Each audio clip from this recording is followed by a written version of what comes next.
You think using AI for your homework makes you a cheater? What if it actually makes you a better student? The problem was never AI. It was how we were taught to learn. AI doesn't remove thinking. It exposes whether you're doing it. Now, let me show you. Imagine this. It's late at night. Your desk is covered with textbooks, notes, and that one chapter you've been avoiding all day. You're tired. Your focus is gone. And you're thinking, okay, I really need help. Now here's the difference. Instead of opening 10 tabs and scrolling through random answers, you open a chat. Not with a classmate, not with Google. With an AI study companion. You ask a question, and surprisingly, it doesn't rush to give you the answer. It pauses, then asks back, how would you approach this? What do you already remember about this topic? At first, that feels slightly annoying. You asked for help, not more questions. But something interesting happens. You start thinking, this isn't an accident. Modern AI study tools are designed to guide, not replace your thinking. They give hints, reflections, small quizzes, just enough to keep your brain engaged without doing the work for you. And that changes everything. Because when you explain an idea in your own words, even imperfectly, your understanding goes deeper. You're no longer copying answers, you're building them. This is already becoming normal for students around the world. AI is now one of the most commonly used learning tools for homework help, exam preparation, and exploring difficult concepts. One student described it perfectly. It's like having a tutor who never gets tired of my questions.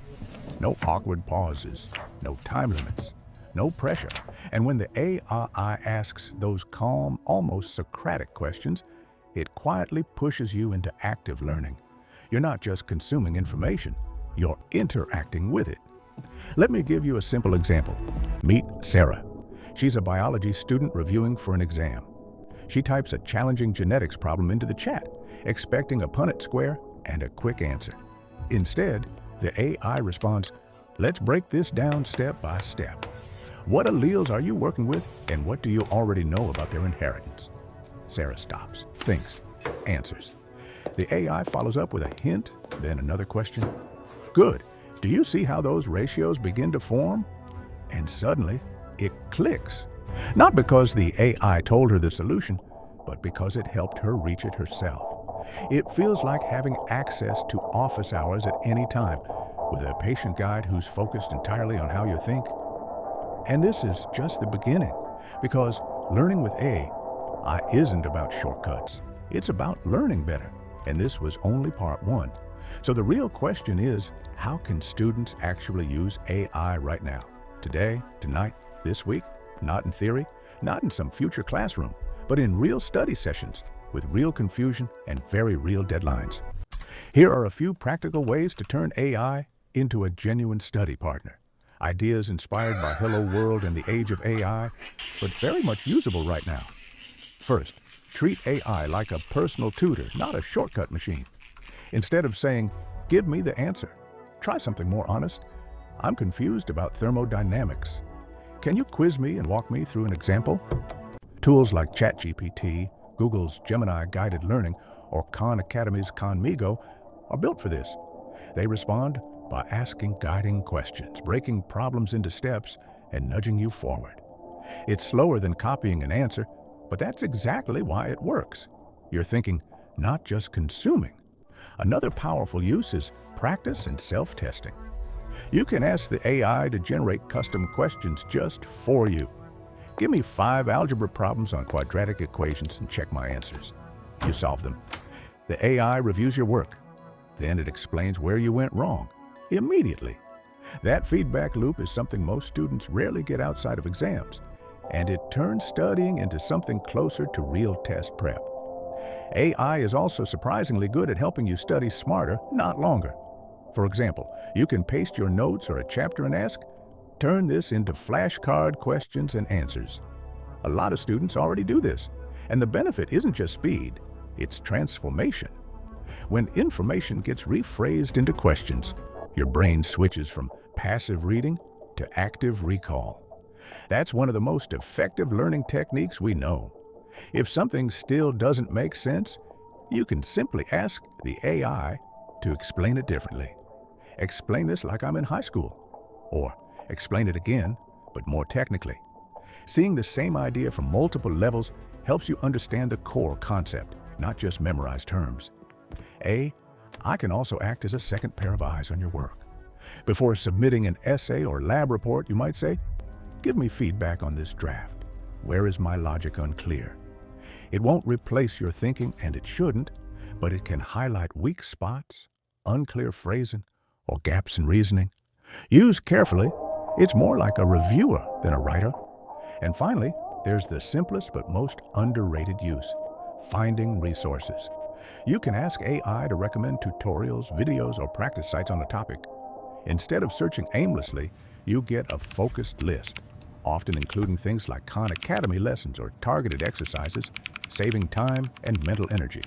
When you step back and look at all this, one thing becomes clear. AI isn't replacing studying. It's reshaping how studying feels: more interactive, more responsive, more human in a strange way. And this still isn't the whole story, because the next question is bigger. What does all of this mean for education itself? That's where part 3 begins. What's interesting is that none of this is just a guess or a trend. Research has been quietly pointing in this direction for a while. For example, a recent study published in Nature found something surprising. College students who studied with an AI tutor actually learned more in less time and felt more engaged than students in highly active classroom settings. Not passive lectures, active ones. Why? Because the AI tutor followed solid teaching principles, breaking problems into steps, checking understanding, adjusting to the student's pace. In other words, it behaved exactly like a very patient, very consistent tutor. Think of AI as a super scalable tutor.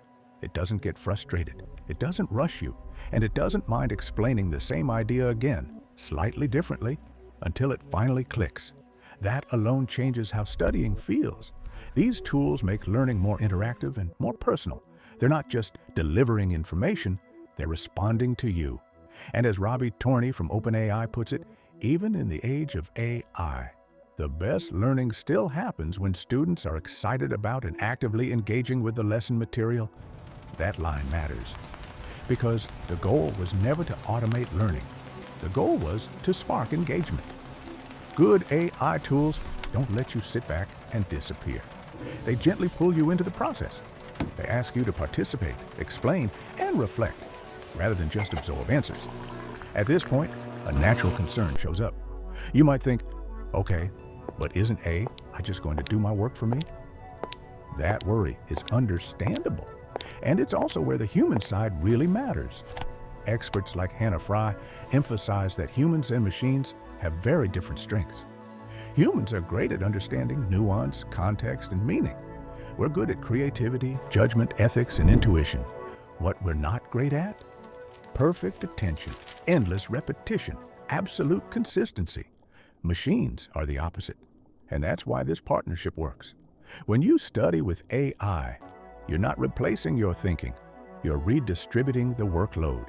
You let the AI handle drills, definitions, calculations, and repetition, and you keep your mental energy for insight, big picture thinking, and asking better questions. That's not cheating, that's strategy. The most effective learning doesn't come from doing less work. It comes from doing the right kind of work. And when humans and AI are used together intentionally, that's when studying becomes not just faster, but smarter. And this leads to an even bigger question. If this is how learning works now, what does education look like next? That's where the story continues.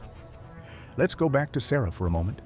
She uses AI to drill things like times tables or vocabulary, not because she's lazy, but because she wants to save her mental energy for understanding why those facts matter. Later, she connects ideas, sees patterns, and explains relationships. That part, I can't do it for her, and that's the point. As Hello World suggests, humans and machines grow together on a shared journey. Each quiz, each explanation, each back and forth with AI sharpens your thinking, not by replacing it, but by challenging it. Now, zoom out. Using AI isn't just about surviving today's homework. It's shaping how learning Your enrollment and is exams terminated. will work Effective tomorrow. immediately. Think about tests in the near future. Instead of memorizing facts that AI can instantly recall, exams will likely focus on application, insight, and reasoning, the things humans do best. Ironically, studying with AI prepares you for that world. You learn how to question information, double-check answers, and use tools intelligently, skills that matter far beyond school. This flips the old study model. You're no longer grinding through problems alone. You're collaborating with AI, guiding it with your curiosity, turning studying into a dialogue instead of a chore. So here's the bottom line. AI is not a cheat. It's not a crutch. It's a new kind of study buddy. Use it for practice, self-quizzing, and clarification. Use it to challenge yourself, not to take shortcuts. And next time you're stuck on a hard problem and open that chat, remember, when your computer says, "Hello world," it's not talking at you, it's learning with you.